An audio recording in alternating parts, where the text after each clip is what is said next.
Reedy, what have you got for us? What about, let's start with my boy Dufty. Still obviously no change from the Dragons. What about those where he would go? Yeah, look, it obviously came out the news on Thursday that he was touring the Canberra facilities. He met Ricky, looked around the Centre of Excellence, hung out in the nation's capital. Did he go to question time? I don't know. I don't know. Order. What's that place you go to down there? What's that? Questacon? Yeah, no, I don't know. The War Memorial? Fish Week? Telecom Tower. What did he like about the tour? I don't know. I think you like the Mint most. The Mint, yeah, I bet. Yeah, really like that. Most people do. But the other club that's been linked with him is obviously the Broncos. But Brisbane called his agent on Wednesday and said, look, thanks but no thanks. So Brisbane are out of the race for Matt Dufty. I don't think they were ever really in it. So Canberra seems to have the inside running there after that tour on Thursday, and obviously it's now down to them to make him an offer. I think they're looking at potentially a 2-year deal for Matt Dufty. But he's a fullback. What about Nickel Klukstad? I mean, he obviously has been out. He moved into centre, do you think, MG? There's a couple of things there with him. One is that obviously he's had neck surgery, so he's got to come back from that. And the other one is that potentially, as MG said, they could look at Nickel Klukstad as a centre and Dufty would play fullback. So that seems the most likely destination for Matt Dufty right now. How would that work salary cap wise though, Reedy? Is Nickel Klukstad, when he went over there, what's he been there 3 years now? So he went over there for an opportunity from the Warriors. Yep. So he obviously wouldn't be on massive money to start, but I would imagine he's been upgraded since. Yes, yeah. And you can't be paying two fullback money. I don't imagine he was on premium fullback money though, Gers. I reckon he was on good money, but obviously they've got the Curtis Scott situation still to develop as well, so there could be a vacancy in the centres there. And I don't think they have to pay the world for Matt Dufty. Yeah, he's not on huge money at the Dragons. And there's not a lot of teams that are chasing him, so I can't imagine they have to pay premium fullback money for Matt Dufty. What are we talking, maybe 500 or 600? I'd be surprised they're paying that much, MG. Okay. I really would, just because there's a lack of competition. They don't have to push the boat out for him because I'm not sure there's that many teams that are in for him at the moment. So they might get him at a reasonable freight. Gee, it just still seems odd, given in terms if you're putting yourself in the shop window, he's been doing it very well week after week for the Dragons, hasn't he? All right, what about the news just today? Kenny Mamalo, what's happening? Yeah, well, it's now happened. Kenny Mamalo's joined the West Tigers. Obviously, the Tigers initially were looking at Dallin Watine-Zelezniak.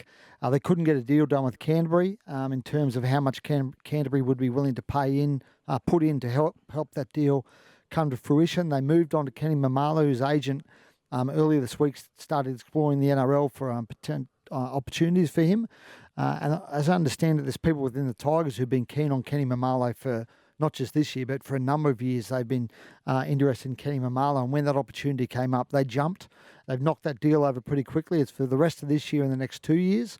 You're looking at a deal probably around the $1 million mark for that 2.5 years. So Kenny will be with them. He told his teammates this morning at the Warriors that he was joining the Tigers, and he'll be there pretty soon, Kenny Mamalo. So good signing for the Tigers. Any idea what's the catalyst for his move?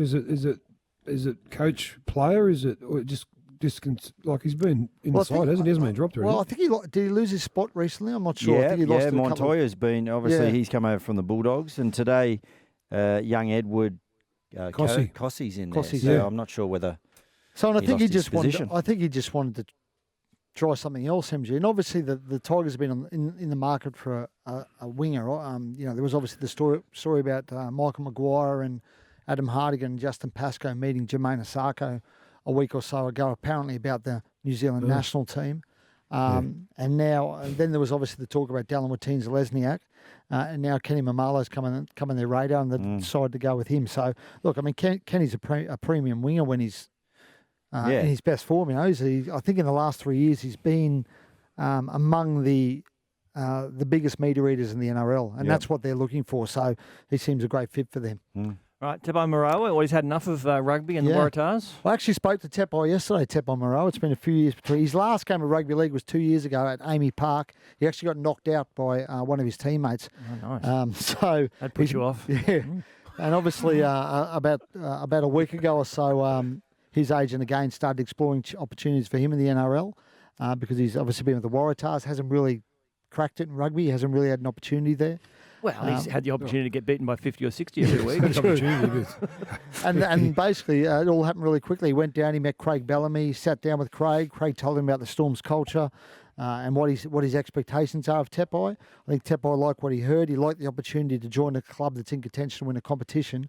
It's only for this year at this stage, but Tepai's back in rugby league now. He wants to stay back in rugby league. So I think his ideal scenario would be he plays well for the Storm the rest of this year. He signs an extension with Melbourne, stays down there for the foreseeable future. And look, for Melbourne, it's a great signing. I mean, we talked about it off air. I mean, 3 years ago, before when he first 4 or 5 years ago, when he was 18, 19, Tepai Moeroa, he was going to be the next big thing. He was, yeah.